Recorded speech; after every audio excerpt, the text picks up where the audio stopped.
This is the Late Round Podcast with your host, JJ Zacharisa.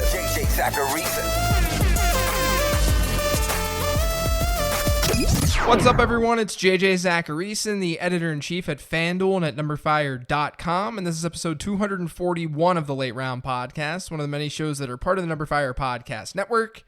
Thanks for tuning in. Something that's been on my mind lately is how the Senior Bowl impacts draft evaluation. For those of you who don't know, the Senior Bowl is basically an all-star game that's played each January for NFL draft prospects to highlight their skills.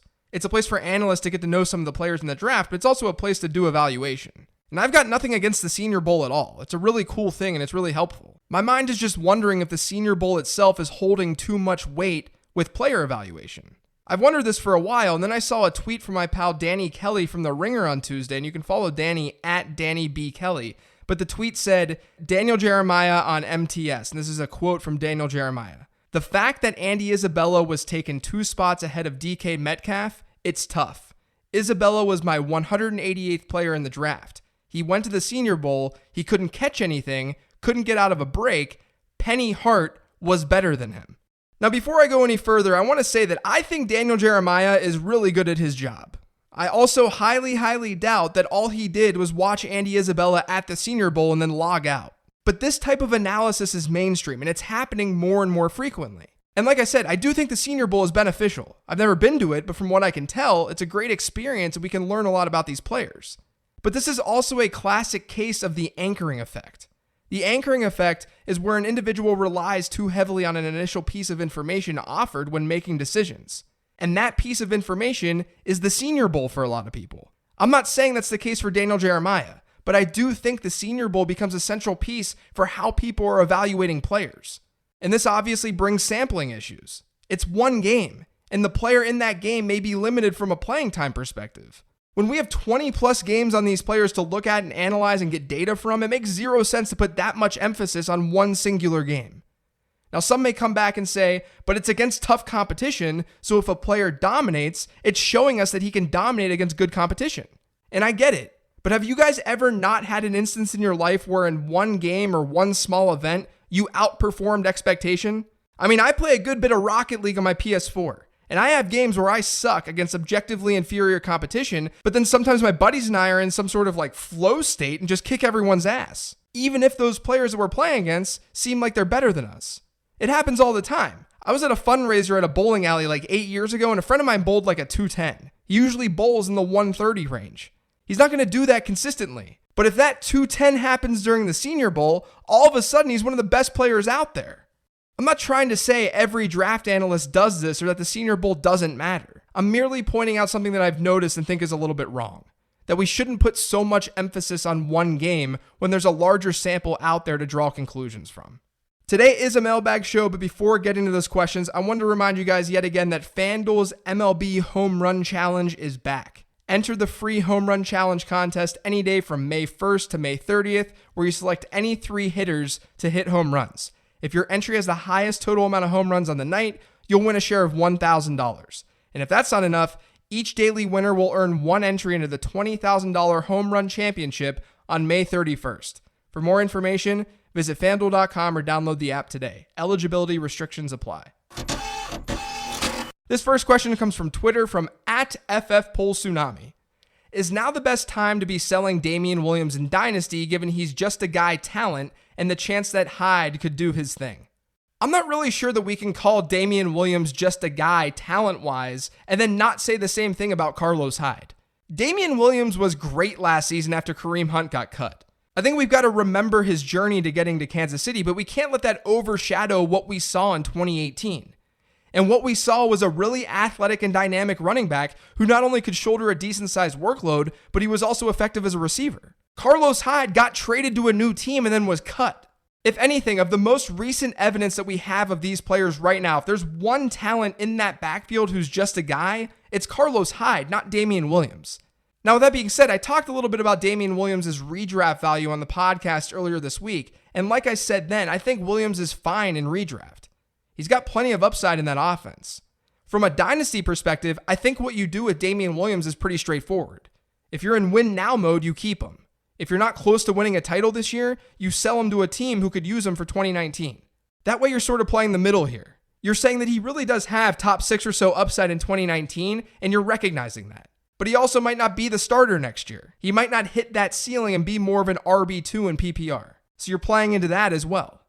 I think Hyde could limit Williams' touchdown totals and steal some work. Please don't take this the wrong way. But Andy Reid has also favored one running back historically, and if my money is on one back in that backfield this year, it's definitely Damien Williams.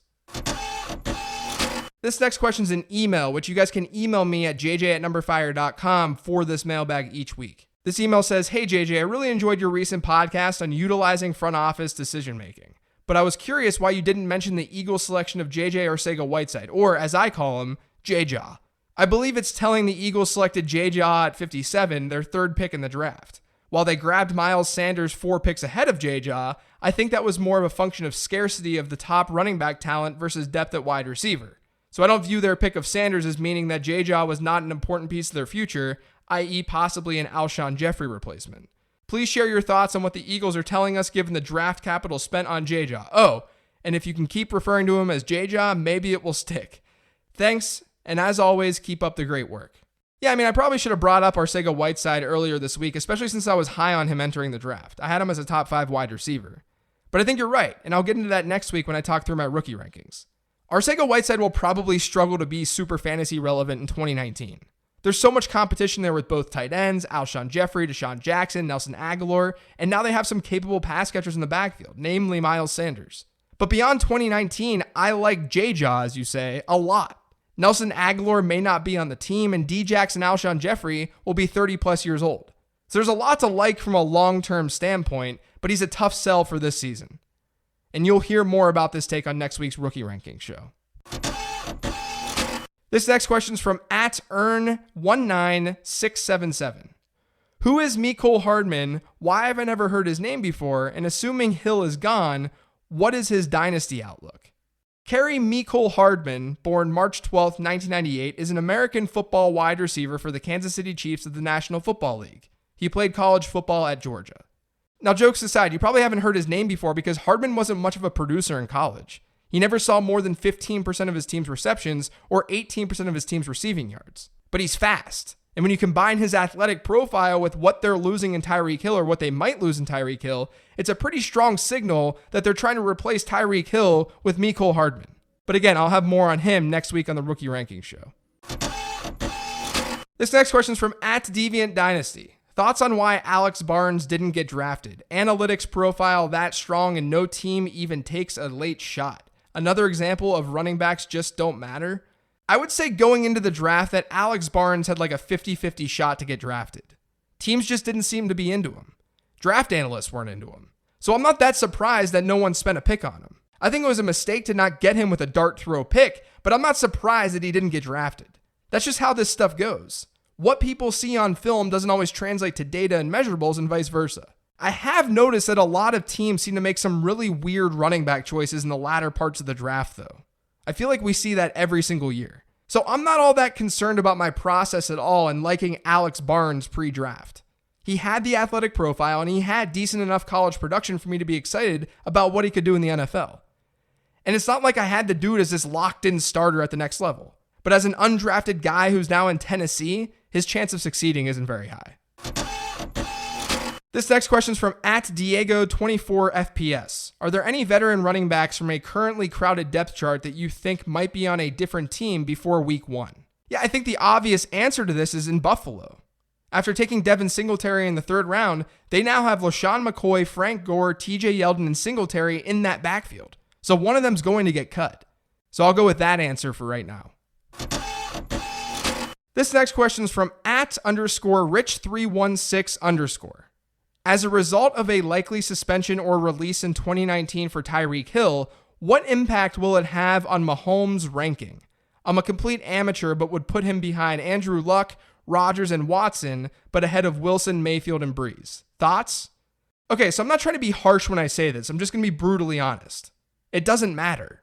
And I don't mean that from the perspective that quarterback isn't that important of a position in fantasy football. I mean that from the perspective that the player who finishes as the top quarterback in fantasy football, if he's actually going to give you some sort of significant edge in points per game, he's probably going to have an outlier season in some way. And it's going to have to do with touchdowns. If you don't believe me, let me just run through some recent top quarterback seasons. Last year, we had Pat Mahomes. He had an 8.6% touchdown rate. That's absurdly high. That means that he was throwing touchdowns at a rate that's just not sustainable. We've only had 9 NFL seasons with 400 or more pass attempts where a player has had a touchdown rate of 8% or higher. And only Peyton Manning is on that list more than once. It was an outlier season for Patrick Mahomes.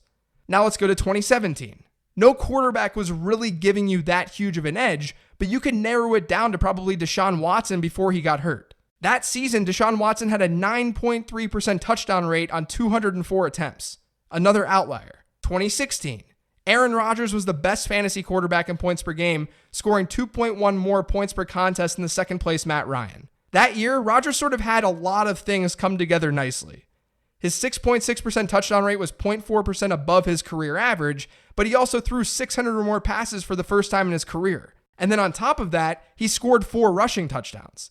Outside of that season, since 2013, Aaron Rodgers has scored a combined 5 rushing touchdowns. He had 4 that season. So things went Aaron Rodgers' way that year fantasy-wise. And then there's 2015 with Cam Newton. It was easily the biggest outlier season of Newton's career. He has a career 4.7% touchdown rate. In that season, it was 7.1%. Basically what I'm saying here is, and I genuinely mean this, it's not worth the brain power to try to figure out if you should rank someone like Mahomes ahead of Andrew Luck, or Aaron Rodgers ahead of Andrew Luck, or Baker Mayfield ahead of Aaron Rodgers. In doing so, all you're really trying to say is which of these guys can really produce above their norm this year and really above the league's norms. You're asking which of these guys will have a more efficient season than you can even project. The position doesn't matter a whole lot, and if you follow the late round quarterback strategy, which you should, you're never going to draft these guys anyway. So Rich, I really mean it when I say thank you so much for this question. It's something that I've always wanted to talk about on the show, but never really had the opportunity. It's a really important piece of fantasy football information, and it's one that I might take shit for. My answer I might take shit for, but I genuinely believe it. This next question is from @withak. A lot of people were really excited about Paris Campbell landing with the Colts. People were also excited when Philip Dorsett did as well. Does your model show any similarities between the two? Different systems so they don't compare? So Philip Dorsett is actually the worst first-round wide receiver in my prospect model. I actually want to read the names at the bottom of the list for first-round wide receivers so that you know that I'm not just full of crap with my prospect model. Dorsett is the worst, then Craig Davis, then Cordero Patterson, Brashad Perriman, Tavon Austin, Anthony Gonzalez, Percy Harvin, Josh Doxson, Kelvin Benjamin, and Marquise Brown. Those are the bottom 10 first-round picks in my prospect model. So Dorsett sucked as a first-rounder in my model. Now remember, we're comparing him to other first-rounders here. All of those players are going to be really good. So he's not bad overall as a prospect. He just shouldn't have gone in the first round. Now, my model has a score that it gives every prospect so I can rank each guy.